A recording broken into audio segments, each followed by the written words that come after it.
उमेदवार पण सभेमध्ये कलेक्टर आणि बीडीओ आणि सीओला शिवाय देत असेल अशा माणसाला आपण गाडायचं का नाही? अशा माणसाला गाडायचं का नाही? हा आवाज पाडण्यापर्यंत जाऊ द्या. अशा माणसाला गाडायचं का नाही? मी आपल्याला स्वरूप सांगतो, येत्या या 13 मेला झालेलं मतदान कोण मला मतदान टाकणार आहे? हात वरती करू शकतो.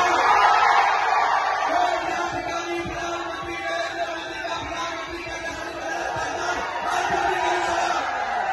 एकदा जोरदार आवाजाने आवाज उद्या संपूर्ण इंडियामध्ये हा संदेश केला पाहिजे की ही निवडणूक आता निवडणुकी संपलेली आहे.